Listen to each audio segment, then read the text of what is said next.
दो पोएम्स के नाम दिए जाएंगे, जैसे कि XYZ एंड ABC।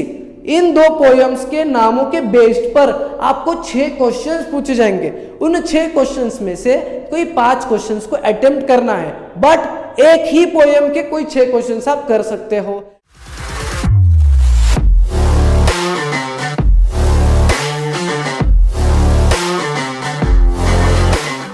हाय नमस्कार दोस्तों, मैं सौरभ आपका एडुबाता में स्वागत करता हूं।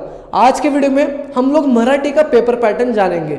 हालांकि मराठी का पेपर पैटर्न हिंदी के पेपर पैटर्न से काफी सिमिलर है, बट कुछ क्वेश्चंस है जो कि मराठी के पेपर पैटर्न में आपको डिफरेंट लगेंगे, जो कि सच में डिफरेंट है। और इनमें क्या डिफरेंस है, क्या अलग है, ये जानने के लिए वीडियो को पूरा देखना पड़ेगा। तो चलिए शुरू करते हैं। अब जिस तरीके से हिंदी का जो पेपर पैटर्न था, फिर जो हिंदी का पेपर था वो टोटली 5 विभागों में डिवाइड हुआ था ना, in the same way Marathi का पेपर भी 5 विभागों में डिवाइड हुआ है। अब 5 विभाग कौन कौन से हैं? पहला विभाग इस गद्य विभाग 18 मार्क्स के लिए पूछा जाएगा। सेकंड विभाग इस पद्य विभाग 16 मार्क्स के लिए पूछा जाएगा। थर्ड विभाग इस स्थूल वाचन विभाग 6 मार्क्स के लिए पूछा जाएगा। फोर्थ इज व्याकरण व भाषा अभ्यास ग्रामर एंड वोकेबलरी 16 मार्क्स के लिए पूछा जाएगा। एंड लास्ट इज उपयोजित लेखन जो कि 24 यानी कि 24 मार्क्स के लिए पूछा जाएगा। अब मोटा मोटा हर एक विभाग में कितने मार्क्स से क्वेश्चंस पूछे जाएंगे ये तो मैंने बताया। अब इन डेप्थ जानेंगे क्या टाइप ऑफ क्वेश्चन है, कितने मार्क्स के लिए एक क्वेश्चन रहने वाला है। और स्टार्ट करते हैं विभाग क्रमांक 1 से, विच इज गद्य विभाग। गद्य विभाग में आपको पठित उतारे और अपठित उतारे यानी कि textual passages, non textual passages पूछे जाएंगे। टेक्सचुअल पैसेजेस 2 पूछे जाएंगे, नॉन टेक्सचुअल 1। टेक्सचुअल पैसेजेस जो है वो प्रश्न क्रमांक 1 अ और 1 आ में पूछा जाएगा, जो कि 7 मार्क्स का एक रहेगा। वैसे 2 टेक्सचुअल पैसेजेस 14 मार्क्स के रहेंगे।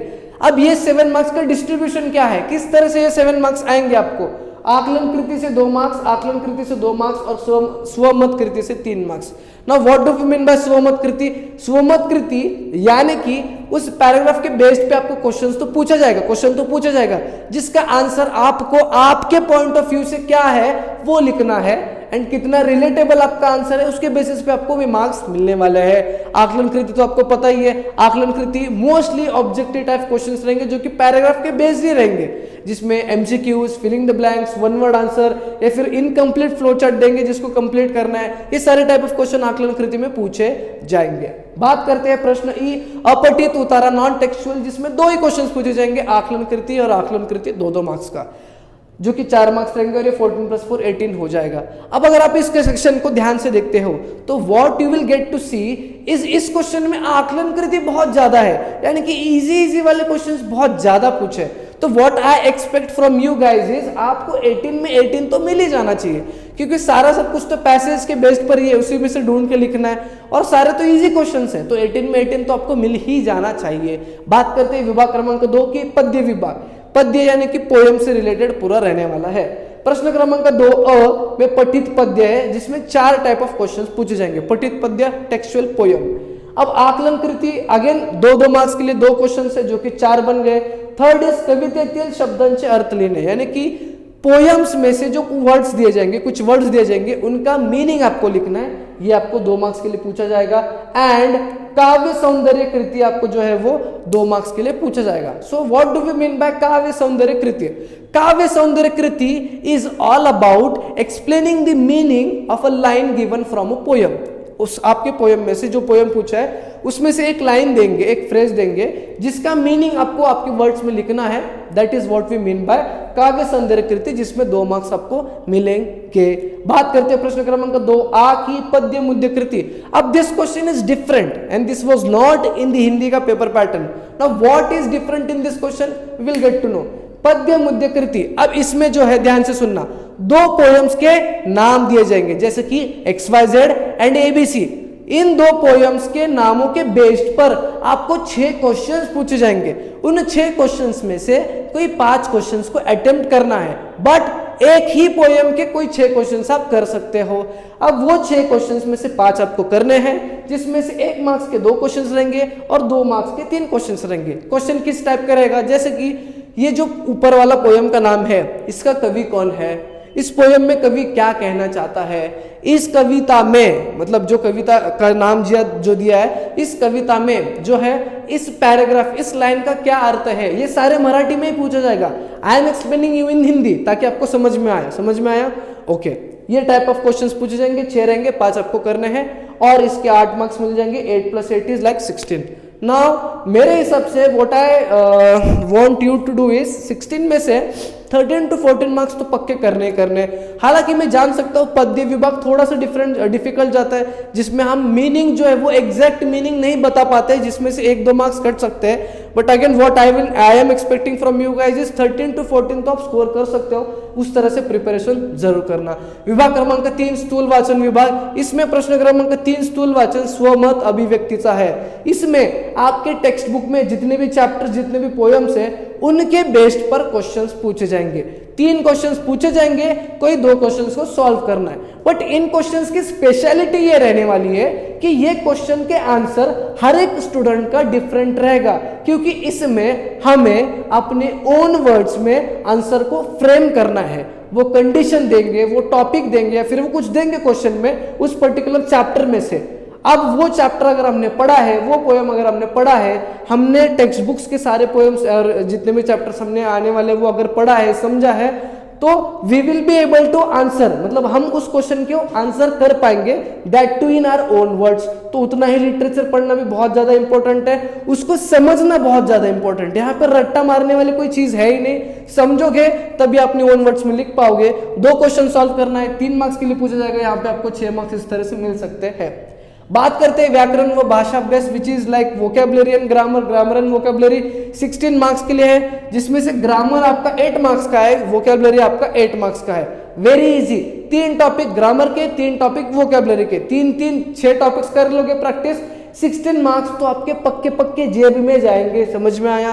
पहला है वाक्य प्रकार ओळखा, वाक्य प्रकार पे 2 मार्क्स के लिए क्वेश्चन है, वाक्य रूपांतर में 2 मार्क्स के लिए क्वेश्चन है, और वाक्य प्रचार पे 4 मार्क्स के लिए क्वेश्चन है। ये तीनों टॉपिक मैंने पढ़ाए हैं, अगर आप प्लेलिस्ट जाके देखोगे पहले के तो आपको पता चल जाएगा। ये तीनों टॉपिक मैंने पढ़ा है, बहुत ज्यादा इजी है, 2 और 4 मार्क्स के लिए पूछा जाएगा, जिससे आपके 8 मार्क्स डन डील है। प्रश्न क्रमांक 4 आ, जो कि भाषिक कृति है। भाषिक कृति वोकेबलरी, वोकेबलरी में शब्द संपत्ति 4 मार्क्स के लिए पूछा जाएगा, लेखन नियमानुसार लेखन 2 मार्क्स के लिए, एंड विराम चिन्ह अगेन 2 मार्क्स के लिए। इनमें से भी कुछ टॉपिक्स मैंने पढ़ा है और ये बहुत ज्यादा इजी है। कोई क्वेश्चन बैंक में से या फिर प्रीवियस ईयर सैंपल पेपर से, फिर प्रीवियस ईयर क्वेश्चन पेपर से प्रैक्टिस करोगे ना, तो ये ग्रामर के 16, ग्रामर वोकेबलरी के 16 तो जाना ही नहीं चाहिए, बहुत ज्यादा इजी है। बात करते हैं लास्ट विभाग की, विच इज उपयोजित लेखन, और सबसे ज्यादा वेटेज लेके आता है एज यूजुअल। हिंदी में भी 26 मार्क्स का था, मराठी में भी 24 मार्क्स का पूछा गया है उपयोजित लेखन राइटिंग सेक्शन। अब इसमें टॉपिक्स बहुत ज्यादा है, बट लिखना कितना है वो जान लीजिएगा। प्रश्न क्रमांक 5 के 3 सब क्वेश्चन से अ आ ई।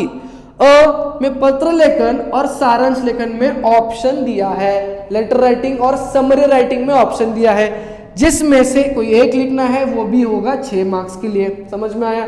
प्रश्न क्रमांक 5 आ में जाहिरात लेखन, बातमी लेखन, कथा लेखन, ऐसे 3 टॉपिक है, हर एक टॉपिक 5 मार्क्स के लिए पूछा जाता है। इन 3 में से कोई 2 टॉपिक आपको करने हैं, जिसके लिए आपको 10 मार्क्स मिलेंगे। जाहिरात इज एडवर्टाइजमेंट राइटिंग, बातमी लेखन इज न्यूज आर्टिकल लिखना, कथा लेखन है स्टोरी राइटिंग। आप कथा लेखन के लिए कुछ मुद्दे दिए जाएंगे, कुछ टर्मिनोलॉजीज दिए जाएंगे, उसके बेसिस पे आप स्टोरी को फॉर्म कर सकते हो। इनमें से कोई 2 सिलेक्ट करना और सोच समझ के सिलेक्ट करना, जिसमें कम एफर्ट डाला जाए और जिसमें पूरे मार्क्स मिल सकते हैं। ऐसे वाले टॉपिक्स को जरूर चुनना, और चुनने से पहले अभी प्रैक्टिस करना। बात करते हैं प्रश्न क्रमांक 5 ई की, तो again you will be provided with 3 topics, out of which you have to write on 1 topic. कौन सा टॉपिक रहेगा?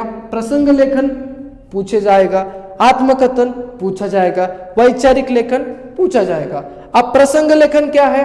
You have to narrate your experience in प्रसंग लेखन। आत्मकथन क्या है?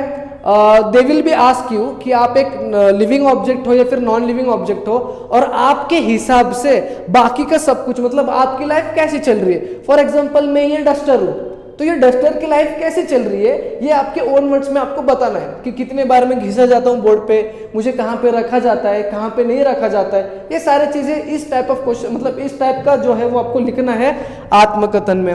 वैचारिक लेखन is like view and counter view, जो इंग्लिश में था। व्यू एंड काउंटर व्यू मतलब कोई एक टॉपिक दिया जाएगा, एक तो आपके उस मतलब आपको उसके व्यू पे यानी कि पॉजिटिव पॉइंट्स पे लिखना है, या फिर आपको वो टॉपिक दिया जाएगा और पूछेंगे कि काउंटर व्यू लिखिए यानी कि उसके नेगेटिव पॉइंट्स के बारे में लिखिए। ठीक है, ये आपका वैचारिक लेखन है। इन तीनों टॉपिक्स में से किसी एक को सिलेक्ट करना है और ये इंपॉर्टेंट है कि वो एक टॉपिक आपका 8 मार्क्स के लिए रहने वाला है, तो उतना बढ़िया तरीके से आपको रिप्रेजेंट करना है ताकि आपको 8 मार्क्स मिल सके। समझ में आया? So this was all about the paper pattern, questions के format which will be asked in your Marathi का पेपर। समझ में आया? अगर आपको ये वीडियो पसंद आया होगा तो एक लाइक जरूर करना, ज्यादा से ज्यादा बच्चों में शेयर करना, नहीं तो चैनल को सब्सक्राइब करके जाना। हम मिलेंगे न्यू वीडियो में।